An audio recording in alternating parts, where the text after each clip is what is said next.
La Primera Guerra Mundial comienza en agosto de 1914. 10 millones de hombres están a punto de morir. Salir del área de seguridad y exponerse al fuego enemigo era lo más aterrador que nadie podía imaginar. La idea de una victoria rápida pronto se desvanece.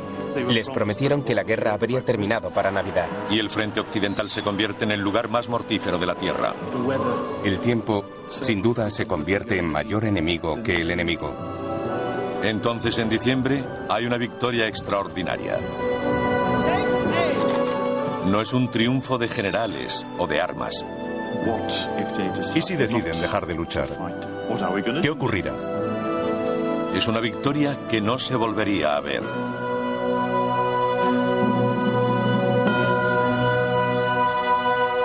La tregua de Navidad.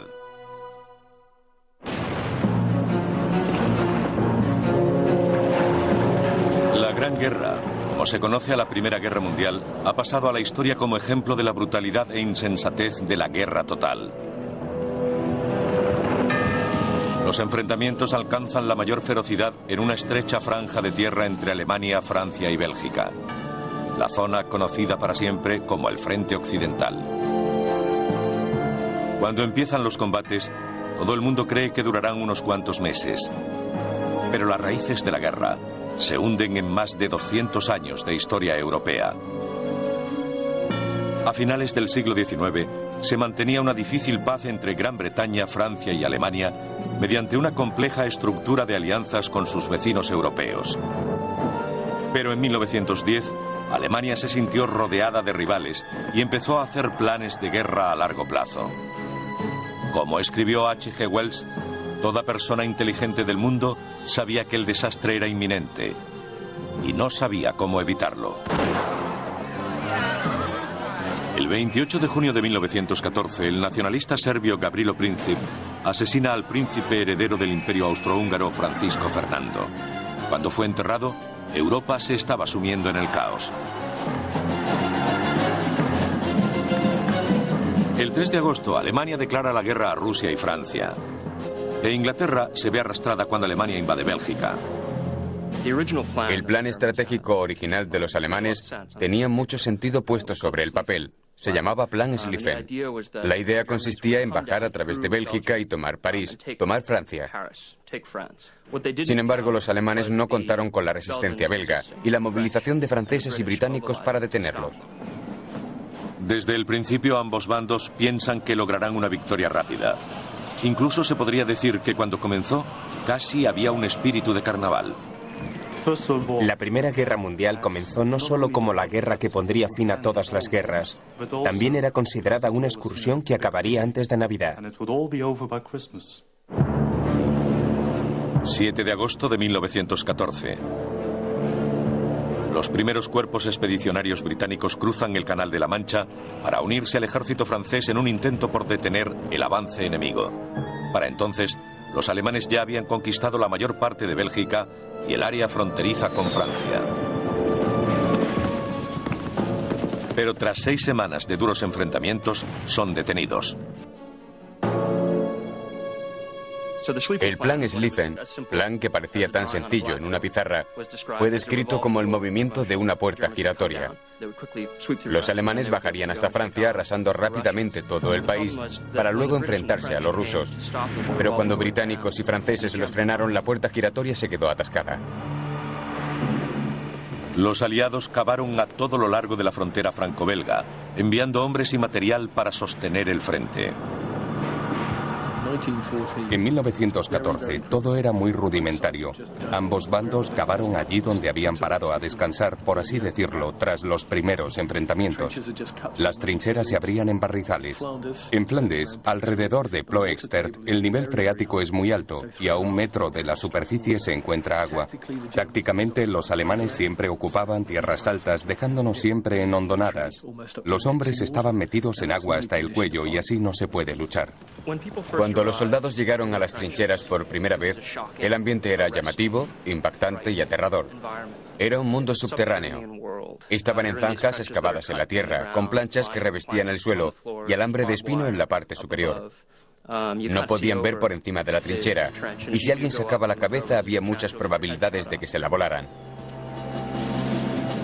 Cuando fueron excavadas todas las trincheras, el sistema se extendía casi 1000 kilómetros, desde el Mar del Norte hasta Suiza. La guerra de trincheras se convirtió en una ciencia militar. La realidad sobre el terreno es muy diferente del ideal. Sin duda alguna, el tiempo se convierte en mayor enemigo que el enemigo, porque quizás cada día haya cierto peligro por parte del enemigo, pero el frío y la humedad van a estar siempre presentes. A finales de otoño las trincheras están firmemente establecidas. Los alemanes no pueden seguir avanzando, pero tampoco los aliados pueden hacerlos retroceder. Queda claro para todo el mundo que no podrán volver a casa por Navidad. La guerra ha alcanzado un punto muerto, y a medida que cae la moral, el invierno golpea duramente.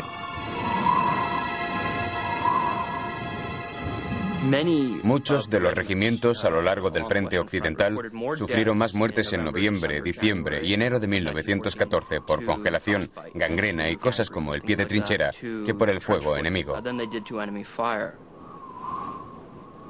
El pie de trinchera se produce cuando los pies están permanentemente en remojo y nunca se secan.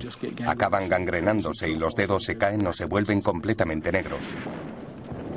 Las condiciones adversas y la campaña estancada minan la voluntad de lucha de las tropas, a pesar de los esfuerzos por culpar al enemigo.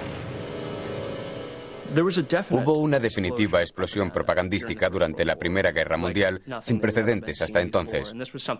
Algo que sucedió en todos los aspectos de la guerra: periódicos, revistas, propaganda que buscaba volver a alemanes y británicos unos contra otros.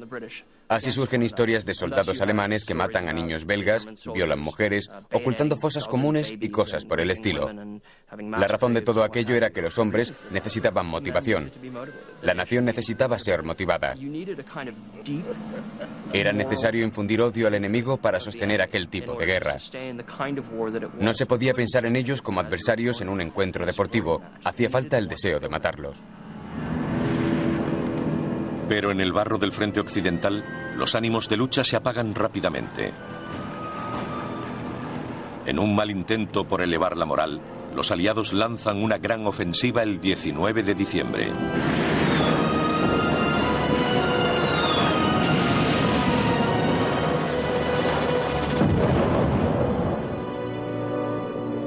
La ofensiva tiene el efecto contrario. Aliados y alemanes sufren el mayor número de bajas hasta entonces. Cuando voy a los lugares donde se libraron los combates, puedo imaginar a los jóvenes en el barro, el mal tiempo. A veces tengo la sensación de que hay fantasmas, de que aún siguen por aquí. Faltan 6 días para Navidad. Se les había prometido que la guerra habría terminado para entonces.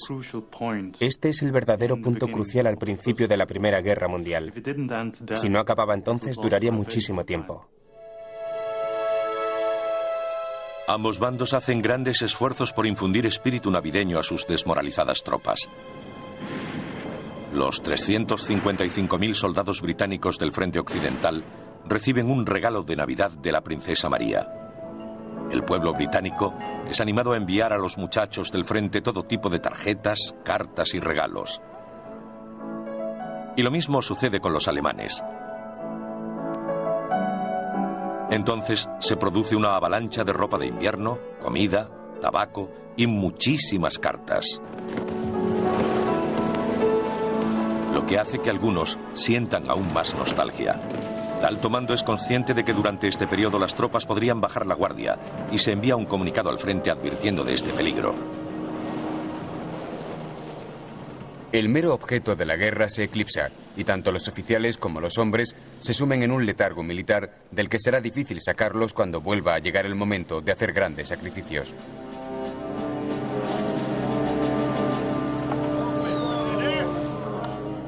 Al llegar la Nochebuena, las preocupaciones del alto mando parecen proféticas.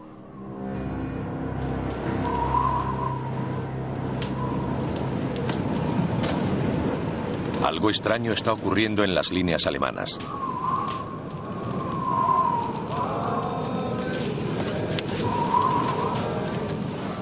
Una serie de sonidos flotan en el aire por la oscura tierra de nadie. Sonidos que nadie había oído antes en esta guerra. Están cantando. Los alemanes deben estar tramando algo.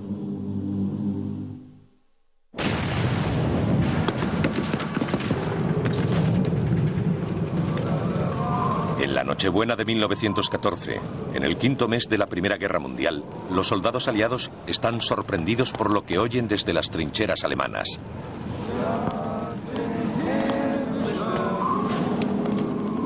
Quedan asombrados por lo que ven.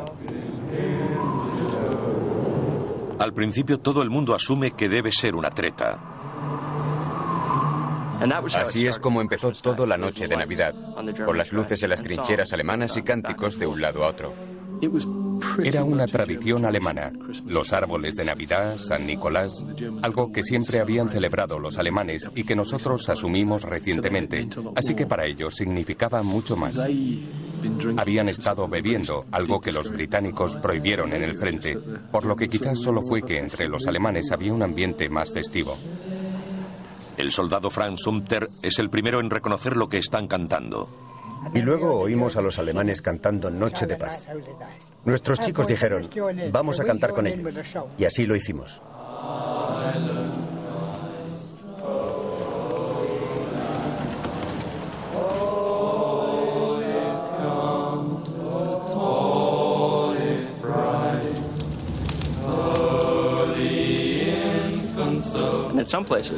En algunos sitios hubo momentos en que ambos bandos del frente occidental y de la tierra de nadie cantaban el mismo villancico en lenguas diferentes. El teniente británico Bruce Bairdsfather, un famoso artista de la Primera Guerra Mundial, hizo una descripción de los acontecimientos de aquella noche. Mi padre estuvo allí aquella noche. Había oído algo la tarde anterior, cantos procedentes del otro bando, villancicos que le hicieron preguntarse qué sucedía y qué iba a ocurrir al día siguiente. Después de todo, sería Navidad. Bruce Bairdsfather escribió sobre el despertar de esa mañana de Navidad. Era el tipo de día propicio para que se declarase la paz. Habría sido un final estupendo. Me hubiera gustado ver una pequeña figura atravesando a toda velocidad el campo de barro, ondeando algo. Al acercarse más, vería que se trataba de un mensajero con un telegrama. Me lo entregaría y lo abriría con dedos temblorosos. La guerra ha terminado. Vuelva a casa. Firmado el rey Jorge. Pero no, fue un día muy bonito. Eso fue todo. Probablemente no pensó en serio que algo parecido pudiese suceder. Solo era una fantasía. Pero lo que sucedió en realidad fue igual de sorprendente o más. Los centinelas británicos no saben qué hacer respecto a lo que está pasando en tierra de nadie.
El árbol de Navidad era desconocido en el resto de Europa. Los soldados aliados se sorprendieron al ver árboles con luces encima y se preguntaban para qué servían.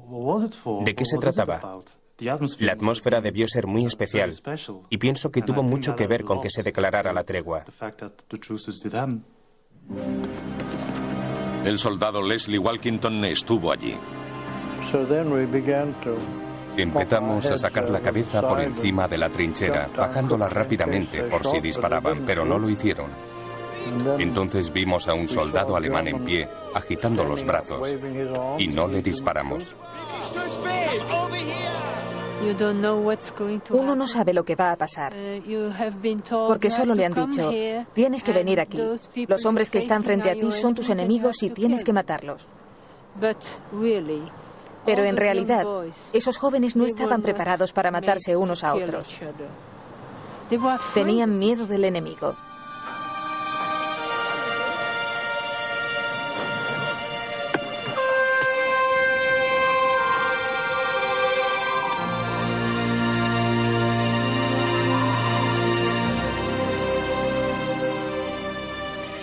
Nuestros muchachos dijeron, si él puede hacerlo, nosotros también. Entonces el sargento mayor ordenó, agachaos.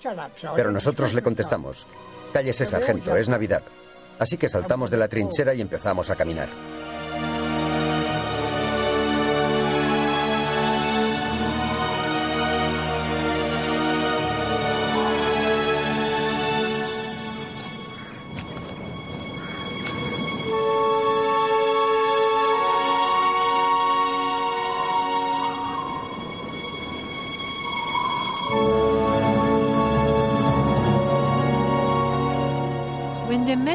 Cuando se encontraron al principio, tenían miedo unos de otros. Entonces empezaron a hablar y a darse la mano. Cuando lo hicieron, parecían amigos. El caqui británico y el gris alemán pronto quedaron mezclados. ¿Pueden creerlo? Por consentimiento mutuo, nuestro batallón y el de los alemanes llegaron a un pequeño armisticio. Fue realmente curioso ver a los odiados enemigos riéndose, hablando y estrechando manos.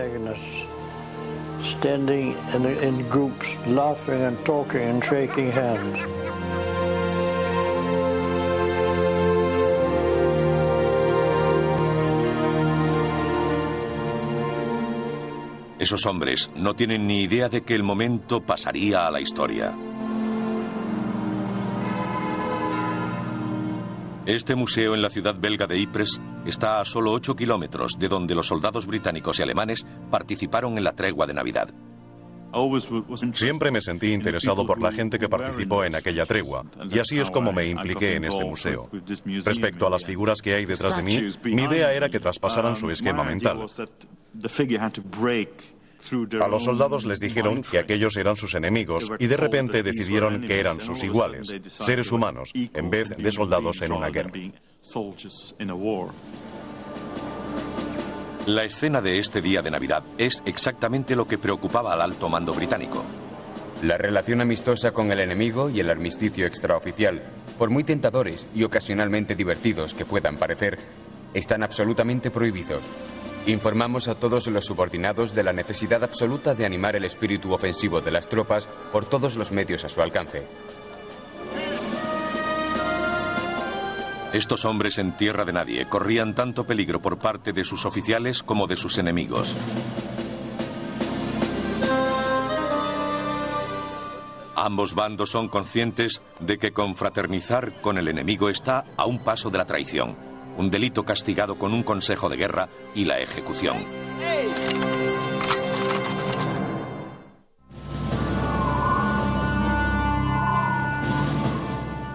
Día de Navidad de 1914. 5 meses de guerra y algo increíble está sucediendo. Los soldados de ambos bandos se estrechan las manos y se hacen amigos.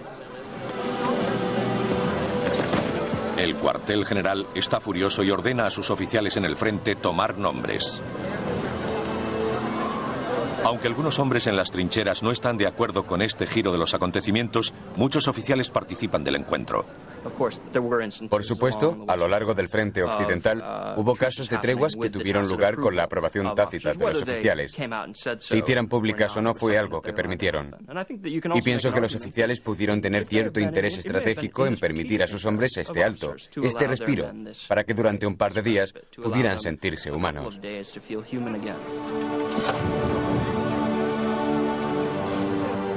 De cualquier forma, aún quedaban duras tareas que realizar.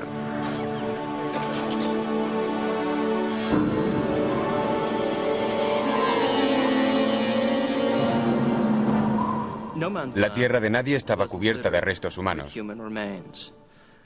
algo que hasta cierto punto los hombres habían llegado a ignorar. A menos que se saliese de las trincheras, no había que mirar a los cuerpos necesariamente. Cuerpos de hombres que conocían, gente con la que habían convivido en las trincheras. Así que cuando los hombres salieron a tierra de nadie, la mañana de Navidad, lo que encontraron fue una fosa común. Por lo que la primera tarea fue salir, recuperar los cuerpos y encontrar un lugar para enterrarlos, permitiéndoles descansar en paz. El sargento británico Robert Renton describe esta escena. Había 2 franceses muertos entre las líneas y los alemanes nos ayudaron a cavar sus tumbas. Un oficial rezó en una de ellas. Fue algo que no se olvidaría fácilmente. Alemanes y británicos presentando sus respetos a los franceses muertos. The Lord is my shepherd, I shall not want. Thy staff, they comfort me. Yea, though I walk through the valley of the shadow of death, auch wenn ich wandere im Tal des Todesschattens, er lagert mich auf grünen Auen. Fürchte ich kein Unheil. And I will dwell in the house of the Lord forever. Amen. Und ich kehre zurück ins Haus des Herrn lebenslang. Amen.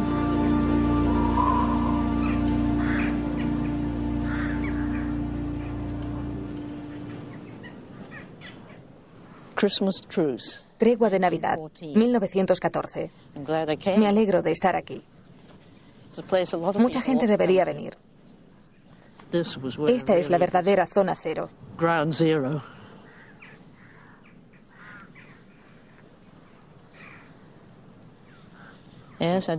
Supongo que todo ha cambiado mucho desde entonces.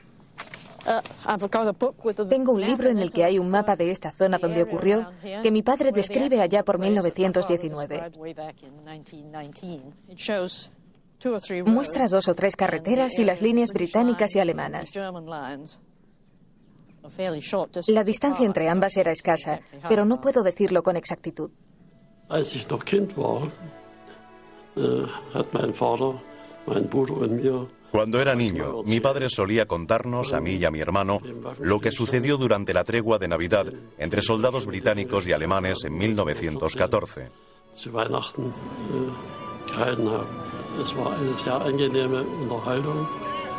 Era una conversación muy agradable, y qué maravilloso fue que estos hombres, que debían enfrentarse unos a otros como enemigos, pudieran hacer las paces durante la Navidad.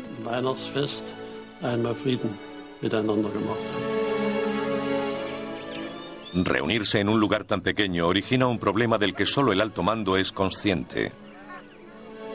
Toda guerra anterior ha demostrado que las tropas y trincheras demasiado próximas al enemigo tienden fácilmente, si se permite, a la teoría de vive y deja vivir. En la Navidad de 1914, todo soldado sabía que el enemigo compartía el mismo sufrimiento. Por ello vivieron esta experiencia común. Señor Zemis, ¿cómo está usted? Encantada de conocerle. Buenos días.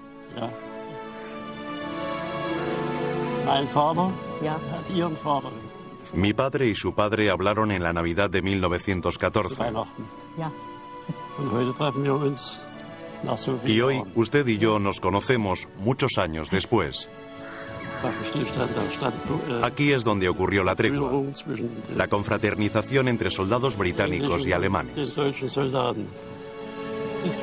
Puedo hablarle en alemán, aunque no mucho.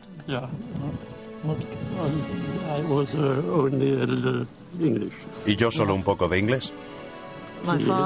Mi padre vio a un soldado alemán cortando el pelo a un soldado británico. Sí. Intercambiaron cigarrillos por puros y chocolatinas por comida.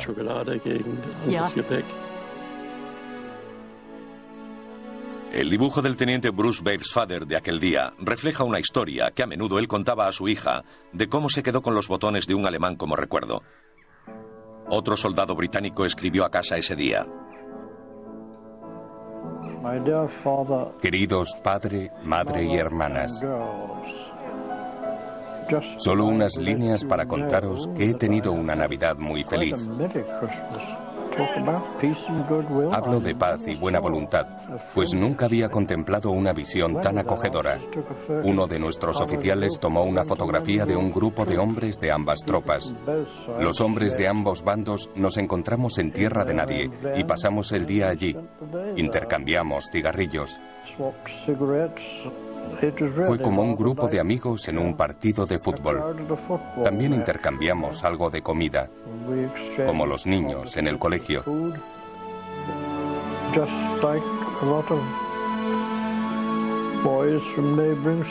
Parecían compañeros ingleses.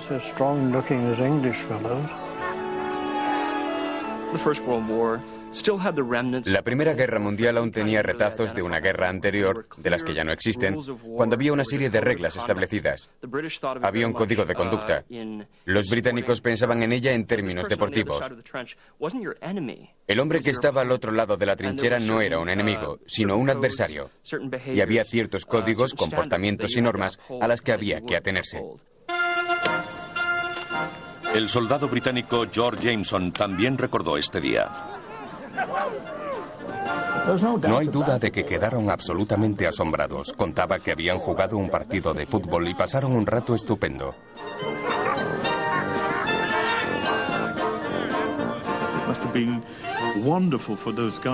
Para estos hombres, debió haber sido maravilloso estar en esa tierra de nadie, que aún no era un paisaje alterado y lleno de cráteres, como sucedió más adelante.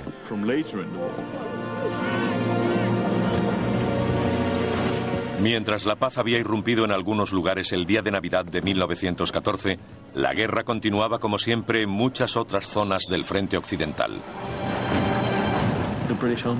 El ejército británico perdió a muchos soldados aquel día. Muchos hombres murieron en combate, bien por el fuego o el bombardeo enemigo. Algunos acudieron a confraternizar con los alemanes, pero fueron capturados y desaparecieron. Algunos suboficiales acudieron al encuentro de los alemanes y al volver fueron abatidos por francotiradores. En algunas zonas el mando no dio permiso para la fraternización y los soldados la acataron sin participar. Si algún alemán asomaba la cabeza, le disparaban.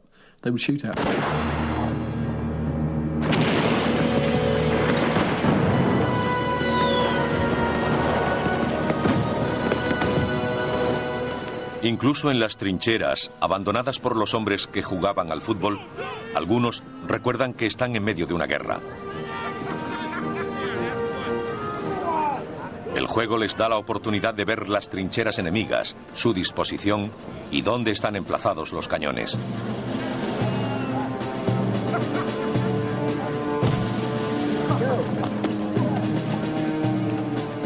No siempre hubo éxito, pero valía la pena intentarlo.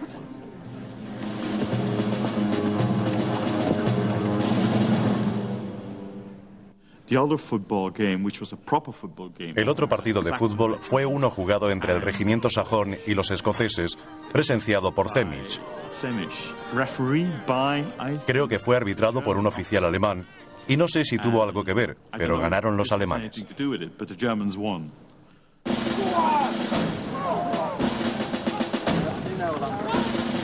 Según el teniente alemán Johannes Niemann, los alemanes realmente rugimos cuando los escoceses mostraron que no llevaban calzones bajo sus faldas. Gritábamos y silbábamos cada vez que veíamos el trasero de alguno de nuestros enemigos.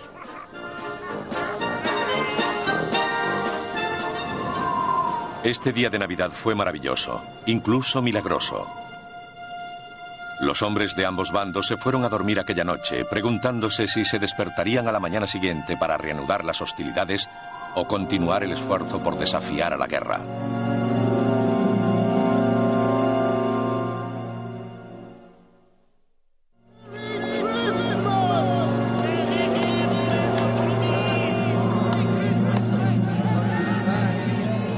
...26 de diciembre de 1914... ...la mañana siguiente... El día de Navidad ha pasado, pero la tregua continúa. El mayor problema con este tipo de treguas es que si los hombres se acostumbran a la idea de no luchar, ¿cómo se les obliga a empezar de nuevo? Es un peligro real.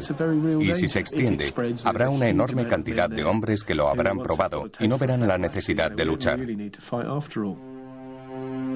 El general Sir Horace Smith Dorrien emite una orden terminante. El día de Navidad tuvo lugar un encuentro amistoso entre alemanes y británicos en la zona neutral entre ambos frentes. Muchos oficiales tomaron parte. Exijo detalles y los nombres de los oficiales de las unidades que participaron con vistas a una acción disciplinaria. El miedo al castigo es suficiente para que la mayoría de los soldados vuelvan a luchar. Pero algunos siguen reticentes. Deben elegir entre obedecer las órdenes y su recién descubierto sentimiento de compañerismo hacia sus adversarios. Muchos de los soldados eran voluntarios, no profesionales, y habían compartido una experiencia increíble con el enemigo.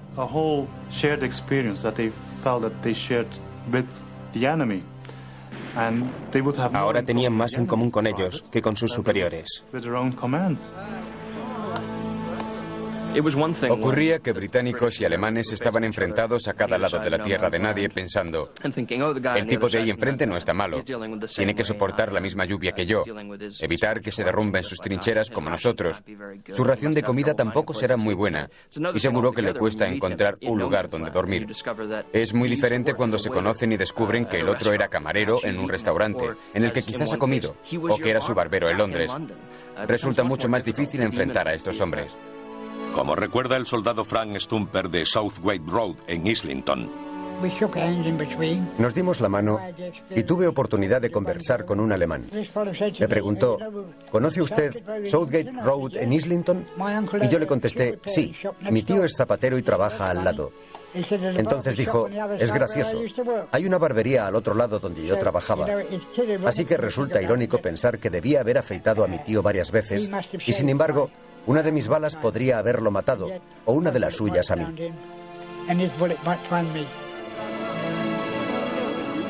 Este nuevo sentimiento de camaradería tiene algunos ejemplos bastante notables, como el intercambio de un casco alemán. En el intercambio de regalos de Navidad, hubo quien se quedó un casco como recuerdo. Pero el alemán que lo había cambiado, sin duda, por un montón de mermelada Ticklers, dice: mañana tengo un desfile y voy a necesitar mi casco.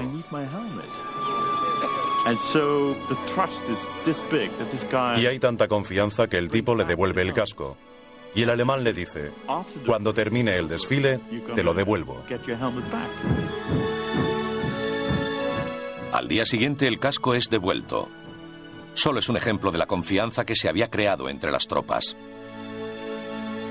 Hubo una oleada de cartas acerca de la humanidad de los alemanes que llegaron a Londres y probablemente a Alemania. Esas cartas describían cosas que sonaban muy extrañas a la gente de sus respectivos países. Eso no era en absoluto lo que se les había enseñado a pensar sobre el enemigo. Así que a medida que aparece en la prensa información sobre la tregua de Navidad, la historia despierta la imaginación de la gente. Entretanto, los oficiales tratan de restaurar la disciplina en el frente. Pero no siempre surte efecto, como recuerda el soldado británico Archibald Stanley. Uno de estos presuntuosos, gente que solo tenía a su cargo, se llamaba Katie Carroll.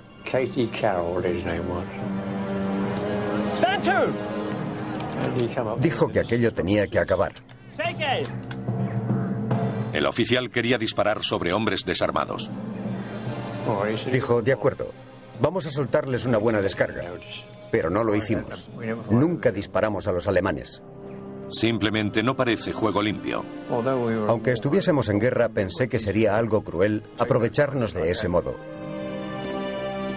Qué difícil debió ser para aquellos hombres volver a disparar y encontrar la fuerza necesaria para intentar matar a los hombres de la trinchera de enfrente que habían celebrado la Navidad con ellos 2 días antes.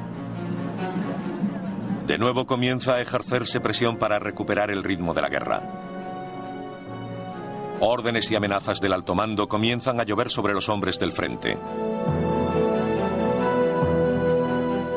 Los comandantes tienen que hacer que sus tropas vuelvan a luchar de cualquier forma. El padrino de mi esposa fue enviado a uno de los puestos de escucha. Todo el frente estaba en silencio. Entonces los alemanes empezaron a cantar, cuando de repente Yves Van Clubé, el padrino de mi esposa, recuerda la estricta orden recibida de sus oficiales de que tenía que informar de todo.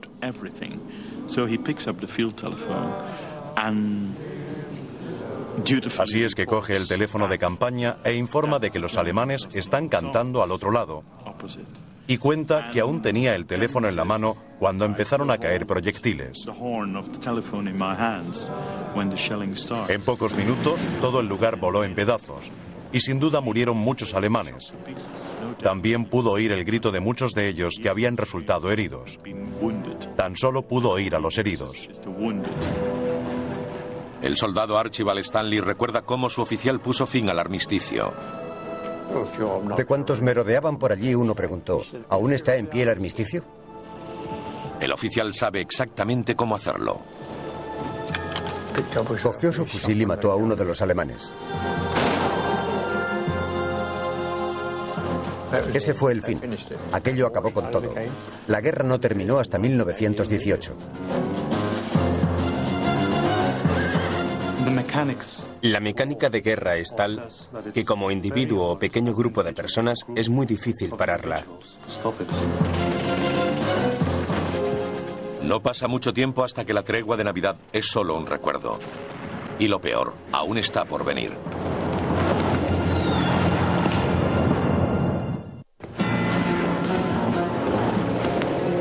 A mediados de enero de 1915, la fraternización entre los ejércitos enemigos, conocida como la tregua de Navidad, ha terminado casi en todas partes. El año entrante no trae consigo el avance decisivo que esperaban las naciones en guerra. Los frentes están prácticamente en los mismos lugares que cuando comenzaron los enfrentamientos. Es un año de pérdidas terribles, murieron millones de personas y por primera vez se utiliza gas venenoso en la guerra. Cuando vuelve a llegar la Navidad, los hombres a cada lado del frente están desesperados y desmoralizados. Los mandos de ambos bandos son conscientes de que las condiciones vuelven a ser propicias para que los hombres vuelvan a deponer las armas. El nuevo comandante en jefe de Gran Bretaña, Sir Douglas Haig, da nuevas órdenes. El general quiere informaros de las estrictas órdenes respecto a que cualquier hombre que trate de comunicarse, ya sea mediante señales o diálogo o de cualquier otra forma con el enemigo, será duramente castigado. Los alemanes reciben una orden aún más estricta. Cualquier intento de confraternización con el enemigo, semejante a lo sucedido el año pasado en Navidad, será considerado alta traición. El cuartel general ha dado instrucciones de disparar a cualquier hombre que salga de la trinchera y avance en dirección al enemigo sin permiso. Al final, el día de Navidad es como cualquier otro, y en los siguientes años de guerra continuaron los enfrentamientos. En 1915 hubo unos cuantos lugares en los que ambos bandos pararon e intentaron recrearlo tímidamente, pero no hubo un intento concreto de hacerlo. A medida que avanza la guerra, incluso el fútbol cobra un significado diferente.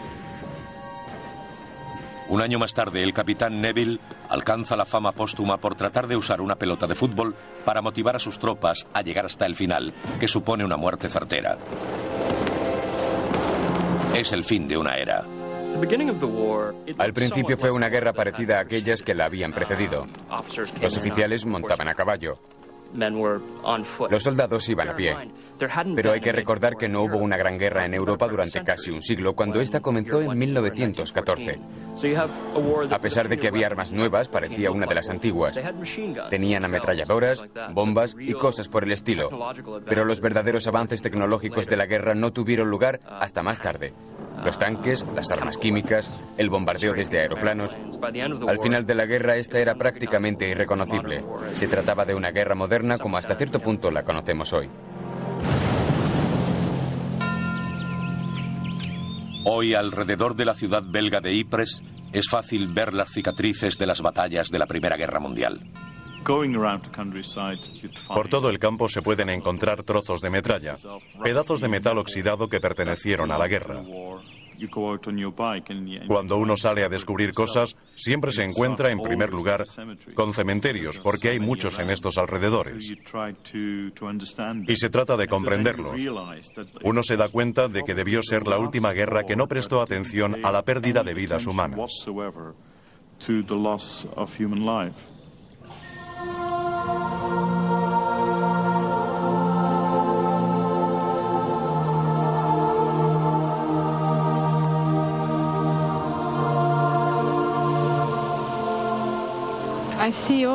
Siempre veo la misma reacción. La gente parece muy triste, porque quienes suelen acompañarme a sitios así se acuerdan de sus parientes y de lo mucho que debieron sufrir.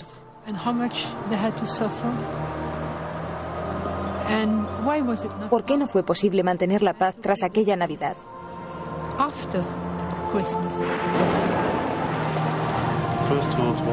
La Primera Guerra Mundial fueron 4 años de infierno, y solo hubo un día durante esos años que tuviese una chispa de esperanza y de humanidad: la tregua de Navidad. Hay quien afirma que el siglo XX comenzó en 1914, no en 1900. Lo más interesante de la tregua de Navidad fue que se quebró una línea, y esa es la sensación que se tiene al leer los escritos de estos hombres, que en la Navidad de 1915 y 1916 pensaron: ¿cómo pudo ocurrir aquello? ¿Qué teníamos entonces que no tenemos ahora? Personalmente creo que hace pensar: ¿qué habría hecho yo? ¿Qué habría hecho en circunstancias similares? Lo que con suerte lleva a la siguiente pregunta: ¿qué haré cuando tenga que decidir entre guerra y paz la próxima vez? Para que no sea olvidada, en la ciudad belga de Ypres, la Primera Guerra Mundial es recordada cada noche del año. By Mrs. Barbara Littlejohn, daughter of Bruce Bairnsfather, Captain Bairnsfather took part in the famous truce at Brook Street in December 1914. She will be accompanied by Rudolf Zemich, the son of Kurt Zemich, whose father also participated at this truce at Brook Street.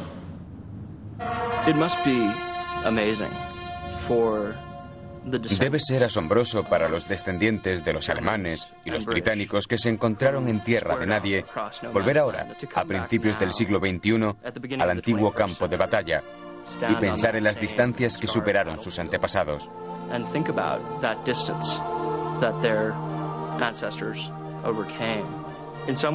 De algún modo siguen allí, a través del erial del siglo XX, de todo lo que trajo la Primera Guerra Mundial.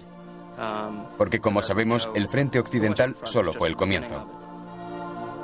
Ahora podemos mirar atrás y ver que algo se ha enmendado. De nuevo podemos encontrarnos y estrechar nuestras manos, aunque la tierra de nadie siga estando allí.